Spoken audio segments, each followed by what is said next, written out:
Nandito kami sa Cross Iron. With rice. Kain tayo guys.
Kakatapos ko lang sa work guys. Super ganda ng weather. Feel na feel ko na yung spring. Mainit siya pero yung lamig niya is, alam mo yung feeling na natutunaw yung snow. Yan. Nandun na tayo sa spring season talaga. Although tapos na yung start ng spring season. So ngayon, bago ko umuwi, dadaan ako sa Mr. Safety Shoes. Kasi kailangan ko bumili ng bagong safety shoes kasi yung safety shoes ko is may konting butas sa gilid and kailangan ko nang magpapalit kasi allowed kami kumuha ng safety shoes every year. Meron kasi dito ang Mr. Safety Shoes bilhan ng sapatos malapit sa may apartment. So itatanong nyo ano ba yung safety shoes? Kasi ka dito sa Canada, required ang magsuot ng safety shoes kapag nag-work ka sa mga warehouse or even sa mga fast food, I think. And make sure it's approved by Canadian Safety Association. Tama ba? Ewan ko kung tama yun. Parang meron siyang ticket na nakadikit sa sapatos, nakalagay is CSA. Pagdating ko, magluluto ako ng dinner. Nilabas ko na nga yung yung pork belly. Kasi kaninang umaga bago ako umalis, iniwan ko siya sa counter. Hopefully hindi naman siya maabot ni Remy, no? Kasi mataas yung counter.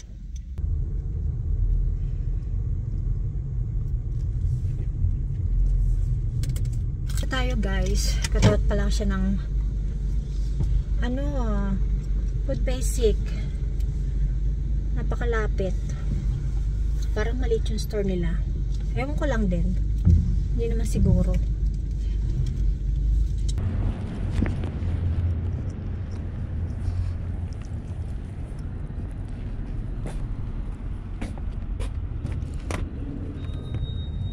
Pili tayo. Gusto ko yung madali linisin kasi yung dati kong safety shoes, i-wipe mo lang siya ng basa. Malinis na siya.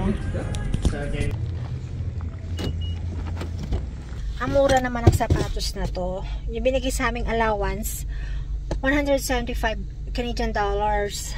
But, ang presyo nitong safety shoes, 162.61.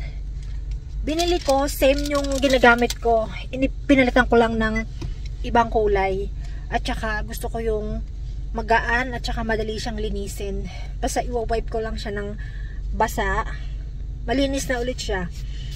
So yan, meron akong pinick up na free shoes from the company. So, uwi na tayo at si Remis, nakita ko siya sa pintuan nag-aabang. Pag ganitong oras, alam niya kasi yung oras ng uwi namin. So, pagdating ko is, ilalakad ko si Remy. Remy. Namiss ko na rin yung aking big boy.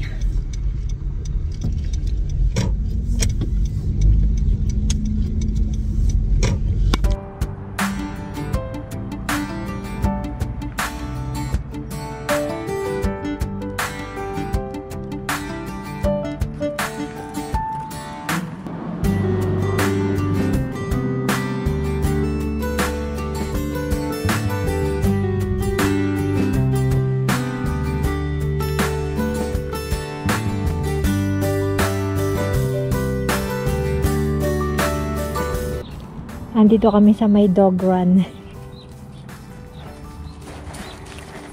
Ano siya, naka-fence siya. So, pwede mo siyang outpasan. So, yan ko lang siya dyan. First time niya kasi nung matatry. Gusto ko siyang igala sa park. Yung pwedeng walang leash. Mayroon kasing park dito sa Calgary. Madami. And yeah, gusto ko sang siyanayin. Yan, first time niya mag-explore sa labas na walang leash. O, diba? Remy! Come here! Remy! Explore!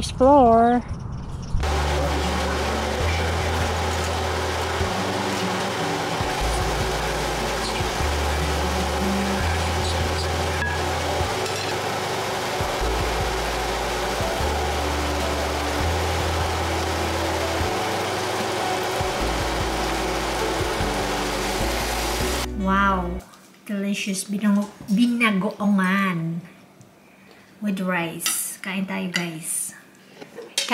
guys. And si Remy is tumatakam na naman.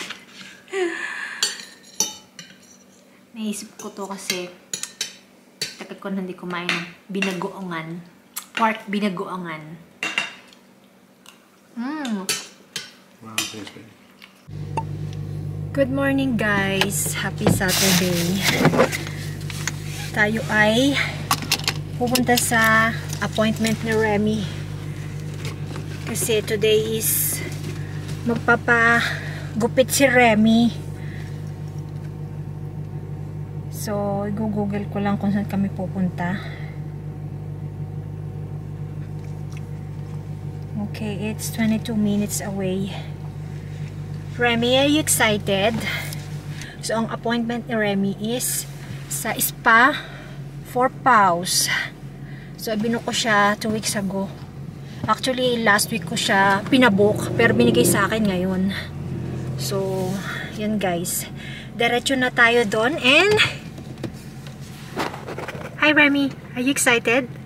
Ha? Ah! Okay.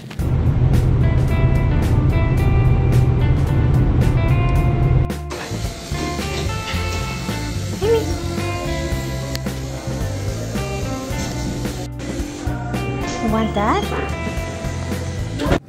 So yan guys, naka-check-in na si Remy and it will take 4 hours daw. Ang tagal kasi meron akong maling ginawa. In-enter ko sa kanya yung breed niya, mali, dapat poodle kasi nilagay ko King Charles Spaniel kasi yun yung mother niya. So yun, buti na lang tinanggap niya kasi pinag-iisipan nila kung kukunin nila si Remy o hindi kasi magkaiba daw yung type ng groomer, kumbaga yung nagbibigay ng haircut, all that. So buti na lang tinanggap nila, o diba? So marami tayong magagawa. Sayang hindi ko mabibidyohan si Remy habang ginugupitan. So it's 10:17, so around 2 o'clock siguro. Sabi niya half an hour daw tatawagan niya ako. So habang madaming oras, punta muna kami sa Costco, pero hindi kami mag-grocery, meron lang kaming bibilhin. Tapos malang mag-mall kami muna habang hinihintay namin si Remy. So yun, sobrang anong tawag dito, sobrang impis ng gagawin nila kay Remy. Kasi madami siyang tanggal na buhok. Pamula dito, sa batok, sa paa. So totally, iano nila. Tatanggalin nila yung buhok. So uwi na tayo. Tapos, diretso tayo sa Costco. Amoy ulam dun sa loob. Parang nag-amoy ulam ako. Nandito ako guys sa gasoline station. Papagas ako. Ang gas is 158.90. Maswerte tayo guys kasi sa may east ang mahal ng gas. So yun. Kanina meron ako napanood na news habang nagbe-breakfast kami sa may BC. Meron silang legislation na gustong ipasa about sa mga couple na nag-split. About sa para ma-legal yung custody ng kanilang puppy o yung kanilang aso kapag nag-separate. O diba parang ano lang anak. So yun, gusto nilang ipasa yun. And yeah, para sa mayayaman yan, walang magawa sa pera. Kasi syempre gagastos pa sila ng lawyer, yung custody, yan. So yan. Yun, maswerte yung mga baaso, no? So yan, tapos na tayong magpagas. Bili tayo guys sa Costco. Bili tayo ng socks. Ang daming tao.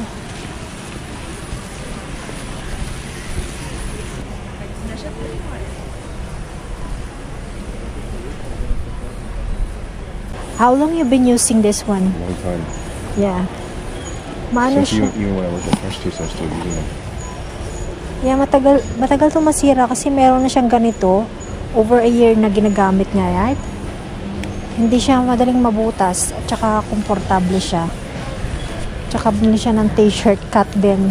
$14.99. It's been around for a long time. That brand? This one is nice color.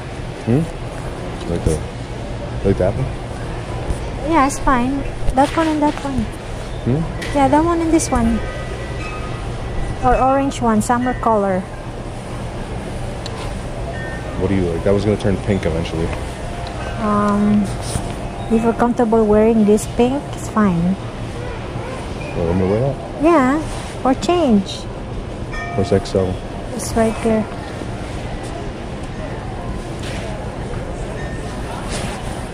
Billabong, $12.99. Uwi na tayo guys. Mabilisan lang tayo. Hindi tayo nag-ikot-ikot kasi alam nyo na kapag nag-ikot-ikot tayo kung ano na naman ang mabibili natin. Yun lang nabili ko guys ha. 3 t-shirt, 2 medyas, bananas. Ano na yun? $85 plus yung pagkain. Doon na lang kami sa apartment kakain kasi ang daming tao. So after namin kumain, kasi uwi nga muna kami, punta kami sa mall. So yun. Ang lamig ng simoy ng hangin. Guys, may papakita ko sa inyo. Kasi kanina nagdadrive kami papunta sa Costco. Tingnan nyo to. Ayan o. Nagkaroon ako ng, what do you call that? Chip? Yeah, chip. Nagkaroon ako guys ng chip. Oh. Siyang nakapansin niya, hindi ko nakita.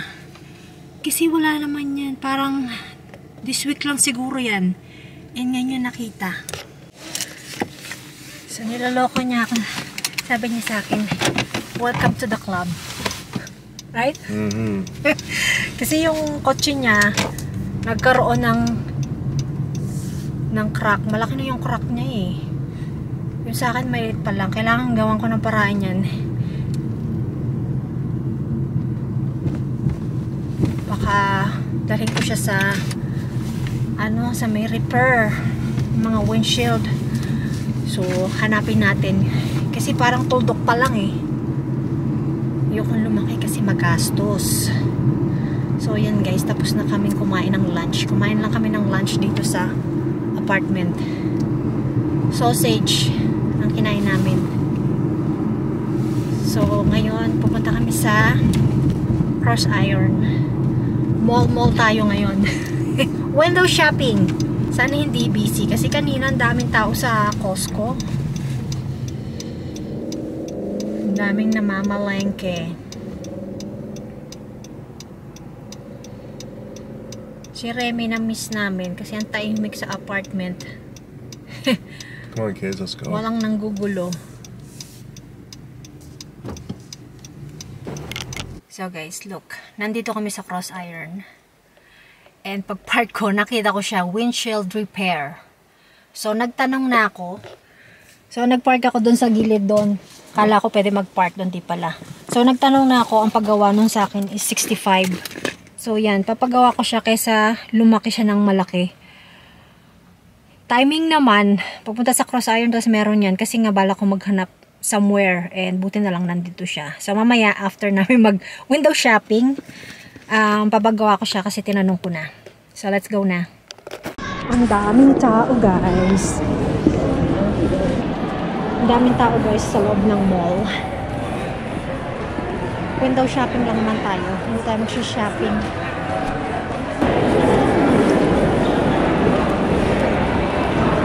I have a seat.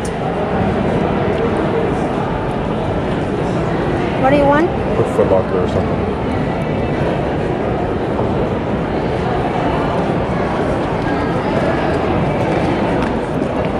Go straight. Go straight. Yeah? Go straight and turn right. Over here? Yeah. Are you sure? Yeah. I swear it's down that way. Like, No. This way. you also will listen to me, so.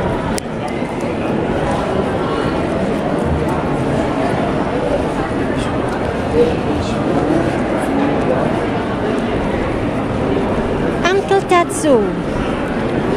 Wala na siyang pila, guys. Hindi na siya pinipilahan. Come get you some? No.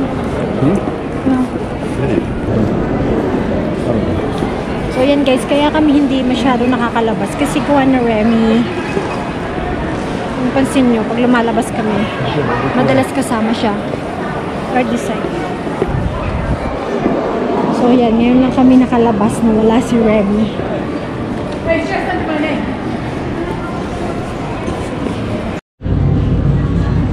So, nandito tayo guys sa JD.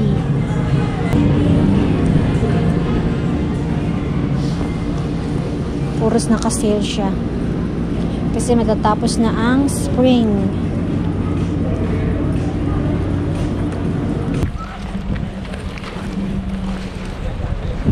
Uwi na kami. Pick up lang kami ng shoes niya. Namiss ko si Remy. Did you miss Tinky? Nakakamiss si Remy. So yan ang dahilan guys. Kaya hindi kami masyadong makalabas. Kagaya ito pag nag-mall. Tsaka kumakain sa labas. Kasi gawa ni Remy. So uwi na kami. Yun lang ang minol namin.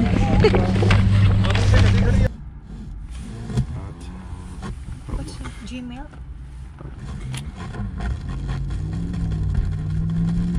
actually reading it.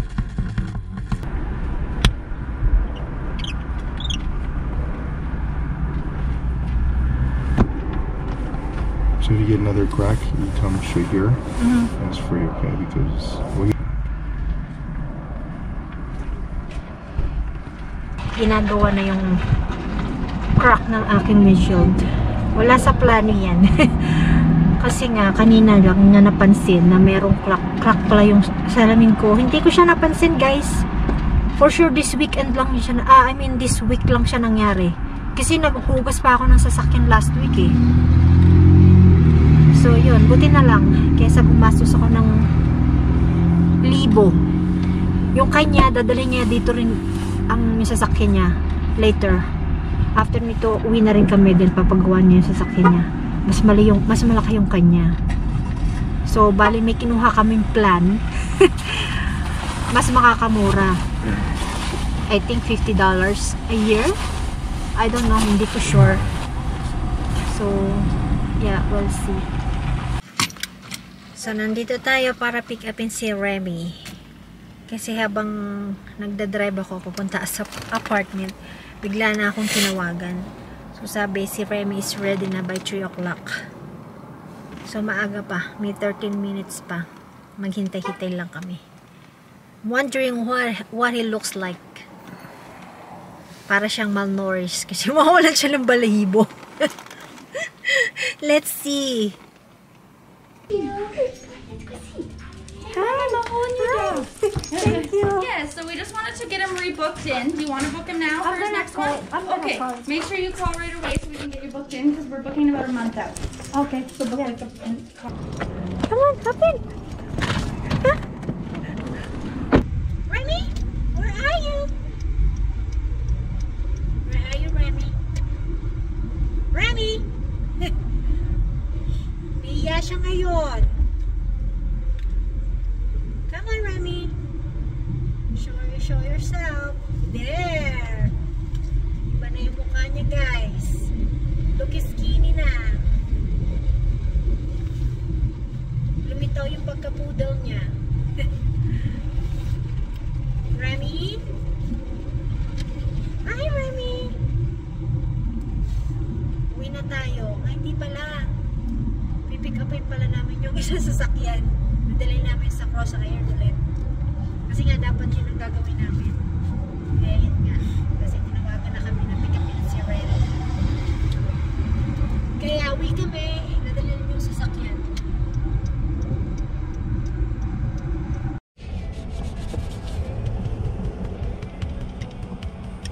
Remy, are you hungry? Are you hungry? You didn't use breakfast? No. But he barked. He barked. Maybe he ate something. Maybe give him a treat there. Yeah. Can you retreat there? Just to behave. Retreat? Like after when they're cutting his hair. Hey, Remy, you gonna go back there after a month? No. I want your hair a bit longer. Yeah.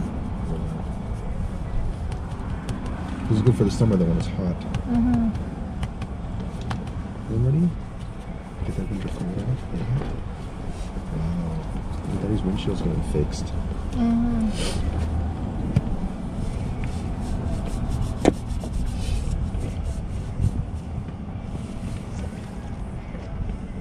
It's a lot of Tesla now.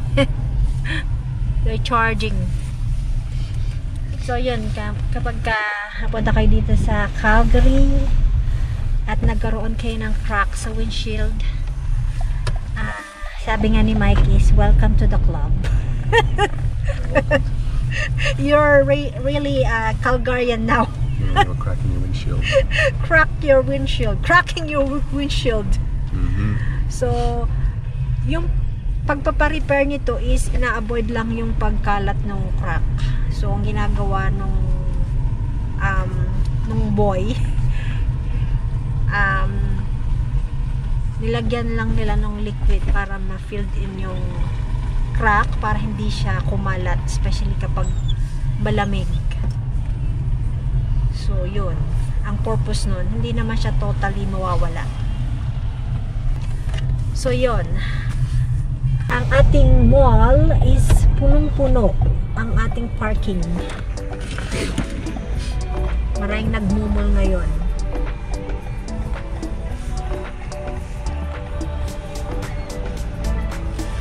Ito lang nag-mall kami ng maaga pa. So yan, uwi na tayo. Naantok na siya, pagod siya kasi hindi siya natulog maghapon.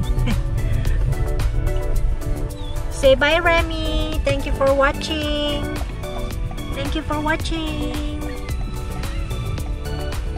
Please don't forget to like and subscribe. Bye.